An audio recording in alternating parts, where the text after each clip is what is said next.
Welcome to the Awaken on Purpose podcast, where each week you'll receive insight, inspiration, and advice for aligning your mind, body, and spirit to achieve a fulfilled life and live your purpose with me, your host, Jennifer Spohr. You'll also hear from other leaders who share their inspirational stories and wisdom in living fulfilled, on purpose, and making an impact. If you're a mission-driven leader and you're passionate about learning and integrating all the things that empower you to live and lead a fulfilled, purpose-led life, this is the show for you. Hey everyone, I'm really excited to have as a guest on the show today, Fleet Maull. He is an author, meditation teacher, management consultant, trainer, and executive coach who facilitates deep transformation for individuals and organizations through his philosophy and program of radical responsibility. He is a tireless and dedicated peacemaker and servant leader working for positive social transformation and a more just and sustainable global society. Welcome. Thank you for having me, Jennifer. Great to be here. Yeah, it's really great to have you. And you have such an extensive background. I'd really love for you to, if you could just share a little bit more about your background, but also what inspired you to do the work that you're doing. Yeah, well, I'll try to be very brief and cogent about that. Yeah. It's a little bit of a long story, but I came of age during the 60s and 70s, coming up through the counterculture era as a baby boomer. And I was always a spiritual seeker, always very interested in the mind. I majored in psychology in school, but I also got involved in all the craziness of the time in a big way. And before I could untangle all of that, I ended up earning my way into a federal prison sentence for drugs, a mandatory minimum sentence. And I served 14 years in a federal prison from 1985 to 1999. I was fortunate that I went in there with a lot of training and resources already. I'd been deeply involved I had a master's degree in a clinical psychology training program. I'd been training deeply in a Buddhist path and as a meditation teacher for 10 years, which kind of begs the question about how I ended up going to prison, but suffice it to say, I was compartmentalizing my life and I'm kind of thick-headed. So, but when I did get locked up, that really was the big awakening. And I was devastated over what I'd done to my family and my son, who was 9 then and going to grow up without his dad. And so I really just dedicated myself to transforming myself, healing myself, transforming myself, and trying to show up in that world where I was of tremendous suffering, a place of tremendous suffering, and try to see if I could be a benefit and do some good. And, that kind of inspired the rest of my life. I developed this approach I call radical responsibility there, realizing that the only way through and out for me was to take 100% ownership for having got myself there and what I was going to do with my time there and whether I would survive it and what kind of life I'd be able to create if I ever got out. And that approach to life has served me very well. And so today I'm still very involved with the criminal justice system. I started a nonprofit when I was in prison, and I'm still very involved in that today. It's a thriving organization, and we bring mindfulness-based interventions and programs to at-risk, incarcerated, and returning youth and adults.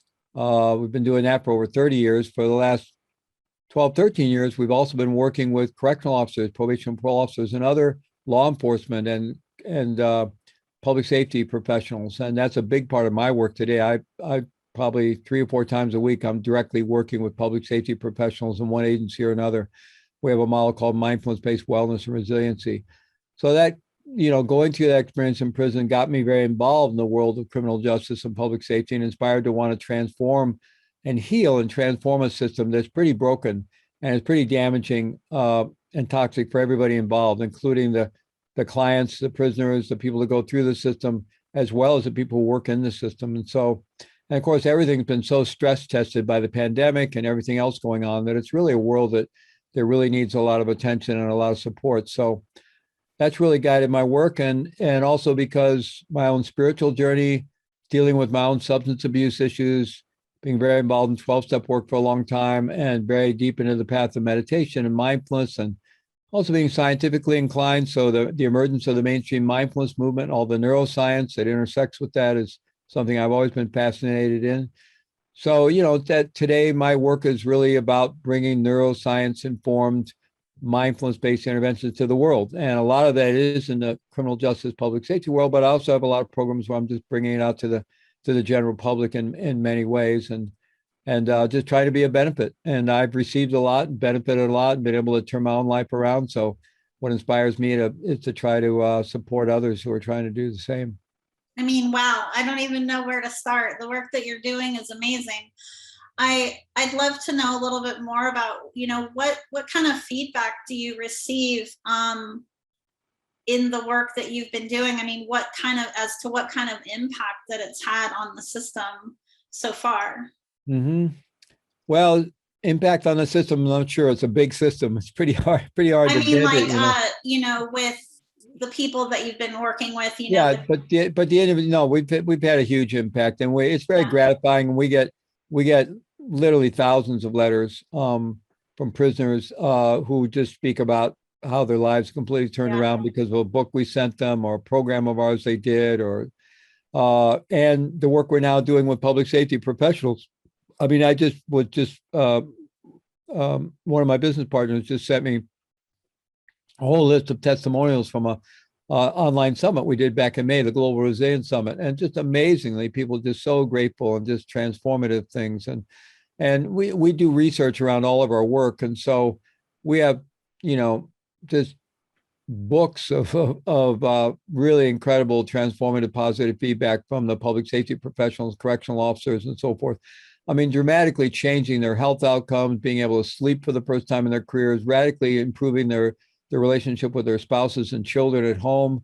I mean, just completely changing the trajectory of their career. And because that's a profession where there's constant exposure to very high stress, which becomes chronic stress when it's insufficiently managed. And then also both primary and secondary trauma exposure. And so, it's going to be really, really damaging. In fact, there's some research that shows that people who work as correctional officers kind of on the tier, so to speak, in medium to higher security facilities for 20 years or more have a life expectancy of about 59 years. That's 2 decades less than the general population. Wow.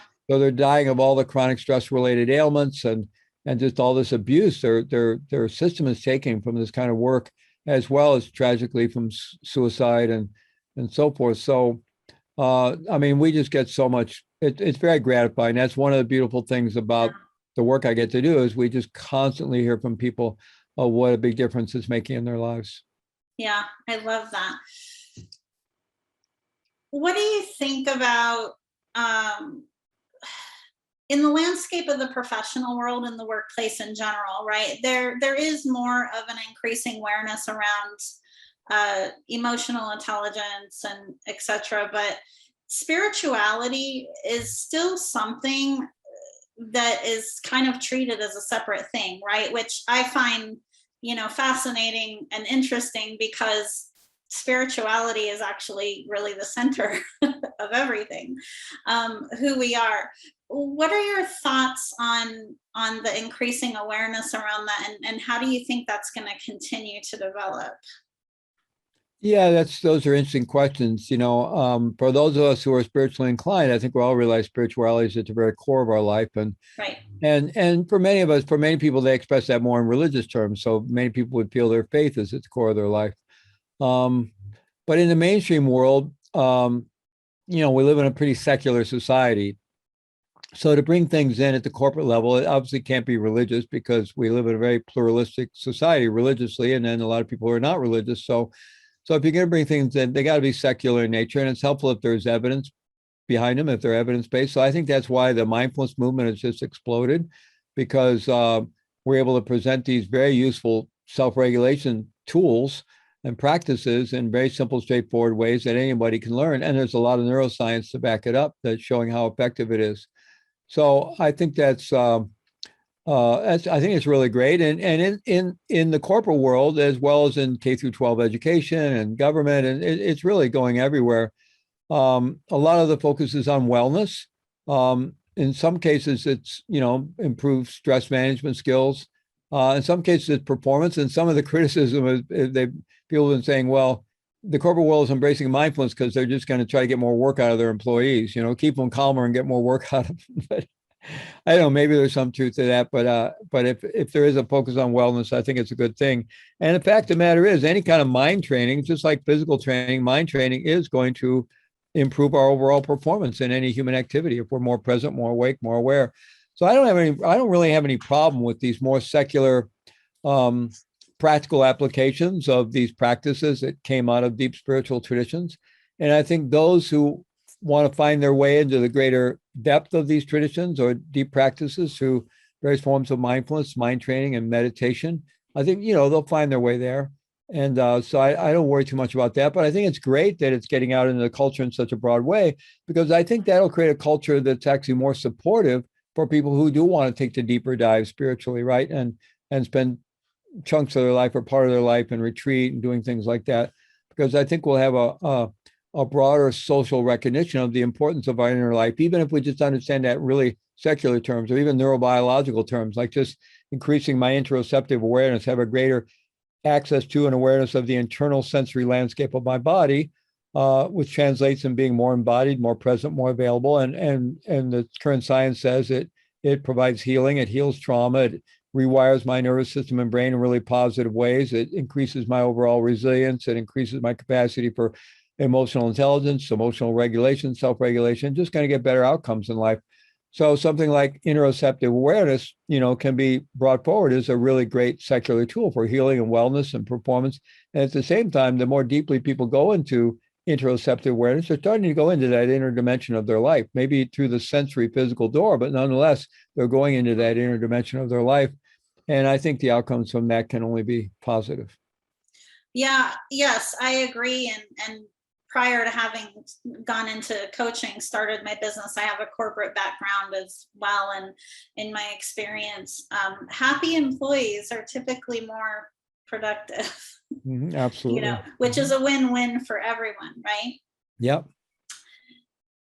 I have another interesting question I'd love to get your thoughts on it. And that is that, very rarely do I come across someone who is proactive in their growth, meaning that most people have some type of awakening or catalyst to making a change in their lives. I know that you described that about yourself. I know that something similar also happened with me several years ago.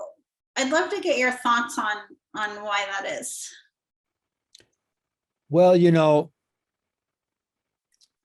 life and the sensory world we live in is very seductive, right? It just kind of sucks us into just being, focused, and we're very focused on getting our needs met, and we're very habitual. And, job one for any species is survival, right? So that's kind of the ground. And so it's very easy just to kind of be in our life without a lot of awareness about our life, right? And that's just so seductive. And I think it would be, it's just kind of the human condition.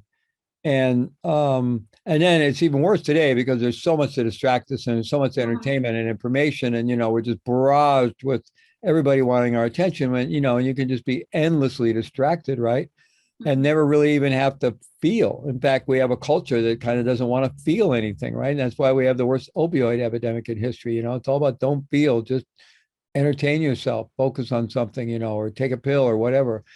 So, I think it does, for many people, there is some kind of something that kind of creates a pattern interrupt in that. And that's, what we talk about is some kind of awakening, whether it's just, relatively modest awakening or whether it's some kind of profound awakening, but something to stop. I mean, sometimes it's an illness, or sometimes it's a divorce, or losing our job, or something that creates a pattern interrupt in our life and kind of destabilizes things. And if we're fortunate, instead of immediately putting something back together and just getting into another kind of unconscious way of living our life again, we kind of pause and we're willing to stay in that open ground of not knowing a bit, and that can be fertile ground for some kind of spiritual awakening. I think that's going to happen more and more because, with the fact of climate change and even what really at this point I think is fair to say is a climate emergency, we're headed towards a lot of disruptive forces. And hopefully we'll start waking up and doing something about it and ameliorate the worst of it. But there's going to be environmental disruption, economic disruption, social disruption. We've already seen it, what we've been through with the pandemic. I mean, if the pandemic hasn't awakened people, hopefully it has awakened a lot of us, right? And, it said, you all will stop. The world came to us and said, you're all running around doing your crazy. Like, no, stop now, right? I mean, that's amazing. The whole world, stop, shelter in place, right? And so that was like an amazing event. And I think we're going to see more of that. And I think it's going to cause more and more people to awaken and think more deeply about their lives and what really makes life meaningful and what the heck we're doing here in the first place. I agree. And the pandemic has definitely been front and forward, right? But there have been other events that have been triggering as well, like the Me Too movement, George Floyd, like these were all things that they weren't new, it's just they were more highlighted essentially. And I feel like although, there are always people awakening and there are always shifts happening, that it's like this culmination of events, that are happening kind of on top of each other. And it's just becoming more and more apparent that the systems that we have in place that haven't been working for a long time are actually starting to dismantle. Yeah, absolutely. And I think change is accelerating. Yes. And, any effort to try to solidify and come back and just protect the status quo isn't going to work. No. We all, I think there's a Hopi prophecy that talks about, the river is, if we try to hold on to the banks, it ain't going to work. We need to become good swimmers. We need to move with change. And so I think we all need to become good swimmers and be part of this unfolding and what's happening. But there's always going to be resistance, and there's going to be blockages, and institutions that aren't no longer serve are going to be disrupted and fall apart. So I think we're seeing accelerating change, and I think that's also going to accelerate awakening. Yeah, I agree.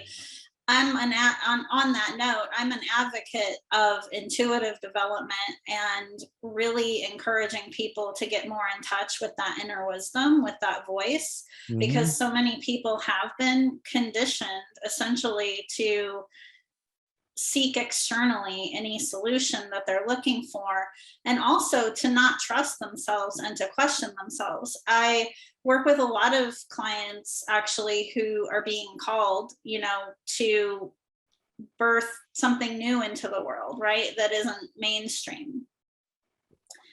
Go ahead. No, go ahead. Well, I just think self-agency, a lot of my work is about helping people develop greater self-agency. And I think the traditional source, I mean, mostly we're enculturated to kind of externalize agency, to depend on others for information, for authority, for whatever. And it's just a human condition. It's just the way it is until it's not. I mean, even our process of parenting, we're completely dependent on our parents, right? We look to them for the answers and authority. And then,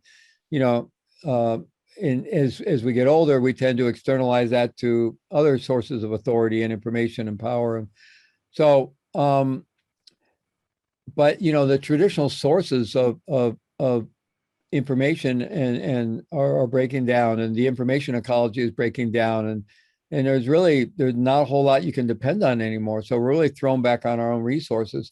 And unfortunately, that there's a good and bad with that. On the one hand, it's throwing us back on our own resources, and a lot of us are going to be inspired and out of necessity to do more of our own work, to reclaim our own agency and do our own sense making and figure out the world, and maybe do that with others, but taking more, not being so dependent on institutional forms of knowledge and authority. And at the same time, because that's really hard to do, many people are gravitating towards other people that are willing to give them a source of a single, a one beam signal. This is the way it is, right? So you see people gravitating on the right to things like QAnon and conspiratorial thinking. And on the left, you see people gravitating to the extremes of wokeism and the social justice movement, which in its extreme is another kind of quasi-religious movement. And people just become total believers, and they only listen to that. They're in these echo chambers of only listening to the information that confirms those beliefs, right? So this, because our traditional kind of more moderate sources of institutional knowledge and authority and so forth are crumbling, people are either learning to do it for themselves, which is the good news, and the bad news, people are gravitating towards these extreme sources of that kind of, which are, literally more kind of cult-like. Yeah, and another form of seeking an external validation or external direction rather than really going within and looking at how you can take personal responsibility and Right. and reclaim your sovereignty.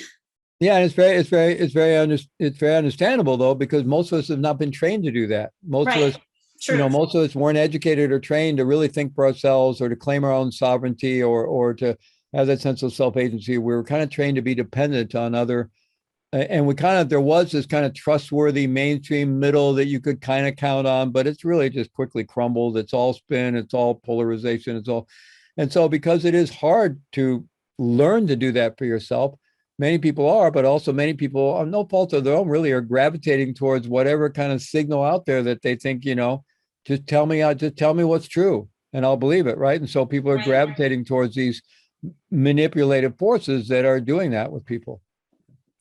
Absolutely. And some people will, right? But I also believe that more and more people are waking up to that too. I mean, I really believe strongly that the best way to navigate through these times is to develop a strong sense of self and a level of confidence in listening to that inner guidance and trusting it enough to take action on it, even if it isn't, what everyone else is doing, so to speak.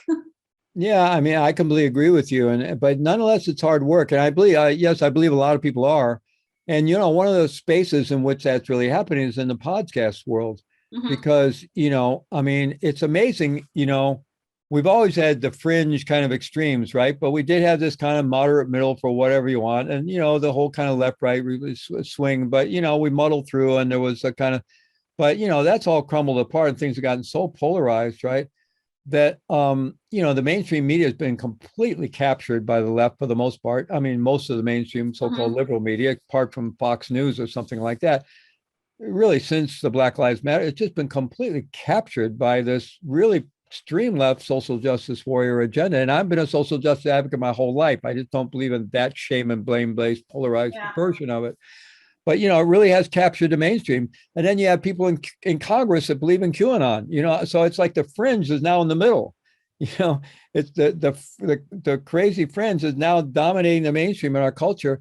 And the only place where people can have real critical thinking conversations without being canceled for it is mostly in the podcast world. So some of your best thinking and your best conversations and your heterodox thinkers and independent thinkers are really in the podcast world.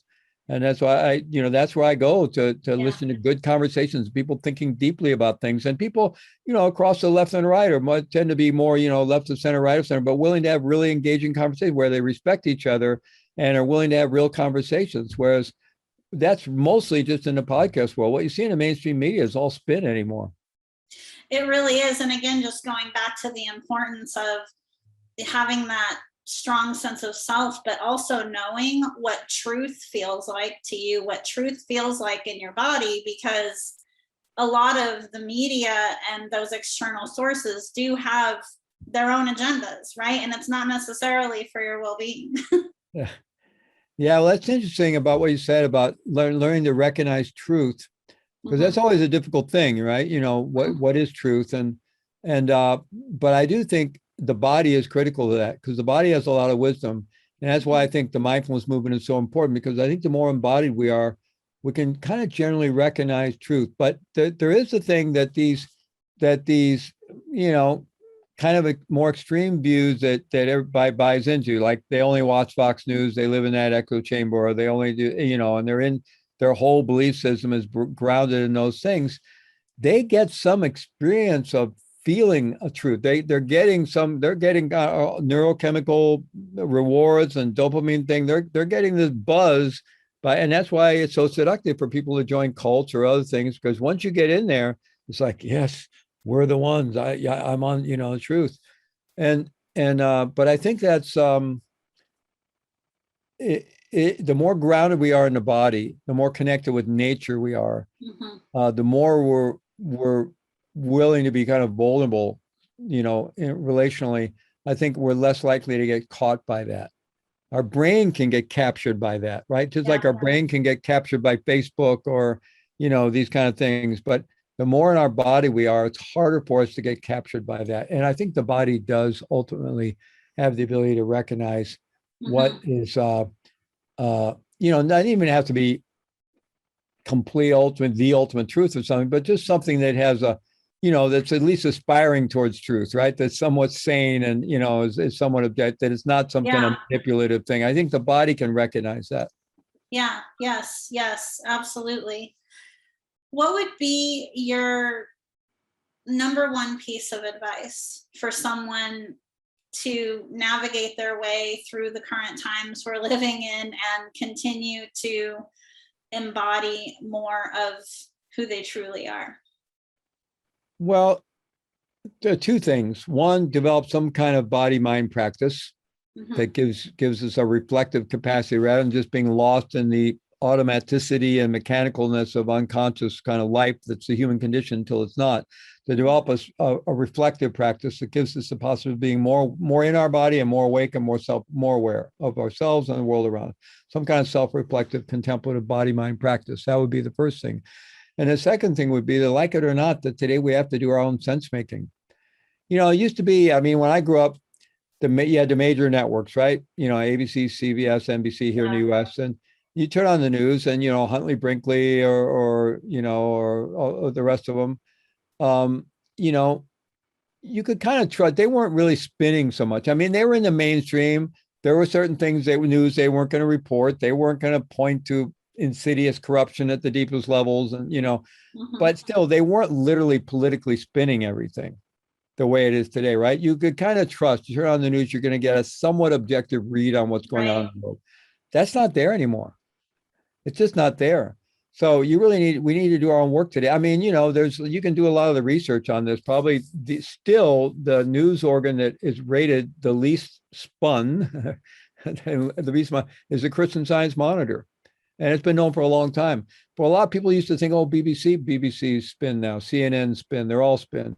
Christian Science Monitor is still pretty good. But there's an online news source, I think it's called 1440 or 1441, something like that, where they're really attempting to try to just give the unvarnished news without spin.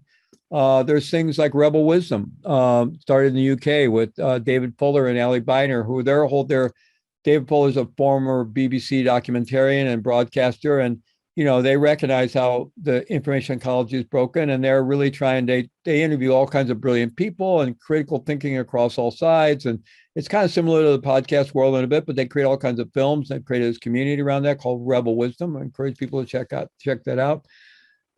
Things like the modern Stoa movement, modern Stoicism, where people are taking that sense of radical or personal responsibility. So there's a lot of threads of that going on. There's something called the Consilience Project, where some really brilliant people are trying to use modern technology and kind of artificial intelligence and algorithms of logic, but really human involved logic, to find new ways to take all the data that's coming at us and do a good job of creating trustworthy informational signals that are not spun politically, and have it to be completely free of money, completely free of economic interest. And it's called the Consilience Project, with people like Daniel Smachtenberg and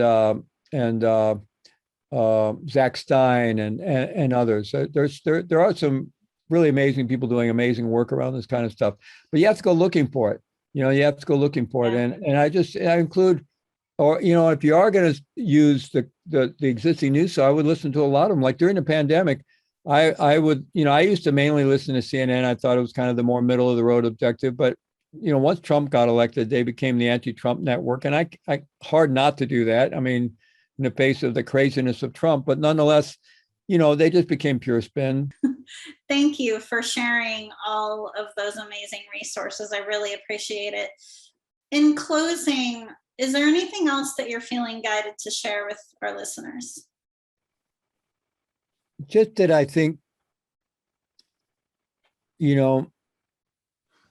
as human beings, we have these amazing cognitive abilities, right? We're incredibly creative.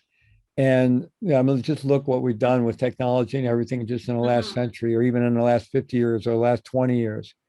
And unfortunately, although it's all amazing, it's also creating a lot of collateral damage on the environment and so forth. And in many ways, it's unsustainable. And part of it is that I feel like our amazing cognitive abilities have become kind of untethered from the body, from the heart, and from the earth, right? And, we need to put our amazing brains back in service of life and reconnect them with our bodies, which will reconnect us with our physical body, will connect us with our emotional body and our heart, and that'll connect us with the earth because we're made of the earth. So a lot of my work today is helping all of us, myself and everyone I can, become more deeply embodied, more heart-centered, and more earth-connected. And I think the vehicle is through the body. So any kind of body work that we can do to awaken, somatic awareness, body awareness through physical exercise, yoga, tai chi, qigong, meditation, so many different methodologies today, and to develop, get back into our bodies and back into our hearts and still have our amazing minds, but let that be in service of the human heart and the body and the earth rather than taking off to its own ends, which is what's got us in this position of facing our climate emergency today. I love that. Thank you. I love that advice. And I really can feel how passionate you are about your work as well. Thank you so much for sharing your wisdom today. I really, really enjoyed our conversation, and I know that our listeners will too. Thank you very much, Jennifer. You be well. Thank you. Thank you for listening to the Awaken on Purpose podcast. Please visit me and subscribe to the podcast on iTunes or at awakenonpurpose.com so you never miss an episode. To learn more about how you can achieve a fulfilled life, live your purpose, and make an impact as a mission-driven leader, visit me at jenniferspoor.com. And while you're there, be sure to join Awaken on Purpose, the community, to connect, collaborate, and grow in business and life with others who are like-minded.